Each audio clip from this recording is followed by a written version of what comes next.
Hello दोस्तों, welcome to ICM channel. आज हम लोग यहाँ पे जानने वाले 3 शेयर के बारे में। आप इस वीडियो को जरूर से अंत तक देखना। तो पहले हम लोग यहाँ पे कवर करेंगे एनएचपीसी को। आज के दिन यहाँ पे 9% तक का एक शानदार गेन देखने को मिल रहा है और ये गेन एक शानदार गेन हुआ है क्योंकि देखो कल जहाँ पर इतना बड़ा फॉल देखने को मिला, आज कहीं ना कहीं वो यहाँ पर रिकवरी करते हुए भी दिखाई दिया है। लेकिन बहुत सारे एक्सपर्ट का या फिर बहुत सारे जो लोगों का अभी भी मेन बस एक सवाल ही यहाँ पर ये उठता है कि भाई क्या करे, क्यों? क्योंकि यहाँ पे शेयर लगातार जो है गिरते हुए ही दिखाई दे रहा है। लेकिन एक्सपर्ट का क्या पॉइंट ऑफ व्यू, वो पहले हम लोग यहाँ पे डिस्कस करते हैं, फिर हम लोग यहाँ पे आगे अपना पॉइंट ऑफ व्यू भी शेयर करेंगे। देखो, जब यहाँ पे हम लोग देखते हैं एक्सपर्ट का क्या बोलना है, तो उनके हिसाब से यहाँ पर 77 का एक अच्छा सपोर्ट है और ये सपोर्ट यदि आपको बरकरार यहाँ पे रहता है तो फिर कहीं ना कहीं जो स्टॉक का जो मूवमेंट है वो यहाँ पे 90 से लेकर 95 तक भी दिखा सकता है। देखो, एक चीज़ को यहाँ पे सही से आप समझ लो, मैं क्या बोलना चाह रहा हूँ। जस्ट पहले 3-4 दिन पहले जब इसका लेवल आपको 95, 97 या फिर 94 तक ये जब घूम रहा था, तो उस समय बहुत से लोग बोल रहे थे कि सर सपोर्ट यहाँ पे 88 का है। बहुत सारे एक्सपर्ट ऐसा बोल रहे थे, ठीक है। तो यदि आप ये सपोर्ट या फिर आप ये स्टॉप लॉस को मान करके चल रहे हो ना, तो कहीं ना कहीं आप लोग यहाँ पे लॉन्ग टर्म के लिए नहीं हो, आप लोग यहाँ पे टेक्निकल पर्पज से हो। और जब लॉन्ग टर्म के लिए नहीं हो तो फिर टेक्निकल को मेंटेन करना ही करना, इस बात को आप लोग सही से समझ लो। यदि आपका पर्पज क्लियर है कि हम लोग लॉन्ग टर्म प्लेयर है, तो फिर आप लोग हर एक गिरावट में क्या करोगे, यहाँ पे बाई करने के लिए सोचोगे। अब यदि आप यहाँ पे टेक्निकल से जा रहे हो तो फिर कहीं ना कहीं आपको स्टॉप लॉस को मेंटेन करना ही करना है।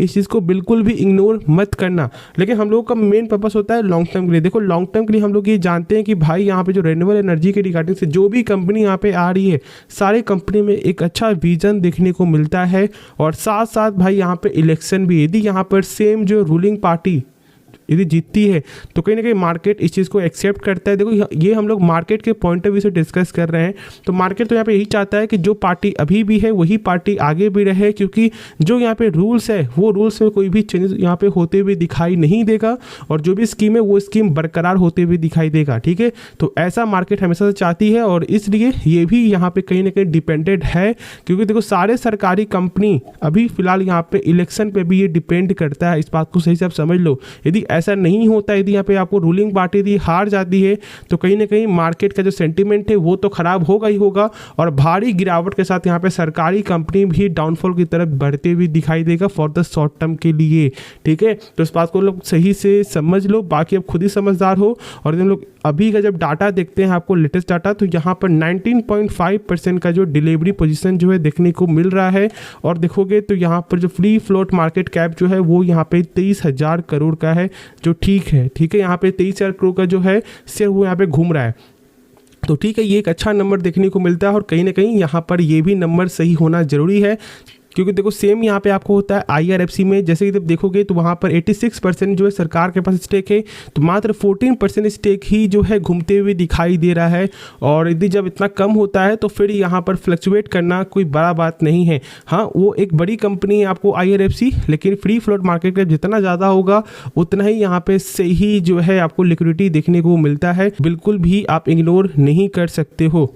उसके बाद जब हम लोग यहाँ पे नेक्स्ट शेयर के बारे में जब आपको डिस्कस करें तो फिर यहाँ पे है इरेदा।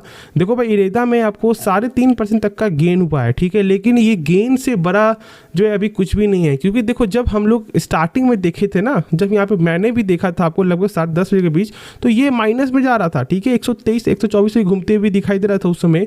और जहाँ तक मुझे ऐसा लगा था कि कहीं ना कहीं फिर से यहाँ पर प्रेशर देखने को मिल सकता है। लेकिन हाँ, उसके बाद जब मैंने देखा आपको 2:30 बजे के बीच, तो फिर यहाँ पर एक अच्छे मोमेंटम के साथ ये चलते हुए दिखाई दे रहा था। तो भाई इसमें अच्छा खासा गेन हुआ है।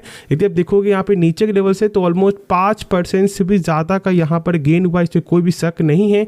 लेकिन यदि हम लोग जब यहाँ पे डाटा देखते हैं कि क्या यहाँ पे आपको वॉल्यूम या फिर क्या यहाँ पे आपको जो है डिलीवरी देखने को मिल रहा है, तो 25.5% यहाँ पे डिलीवरी है, जो ठीक ठाक नंबर है। और यदि देखो वॉल्यूम देखोगे तो वॉल्यूम यहाँ पे 649 लाख का देखने को मिल रहा है। तो ओवरऑल यहाँ पर जो है कहीं ना कहीं ये तो मालूम चल रहा है हम लोगों को कि भाई जो डिलीवरी ठीक ठाक है और कहीं ना कहीं जो उसका टेक्निकल है वो भी यहाँ पे वीक है।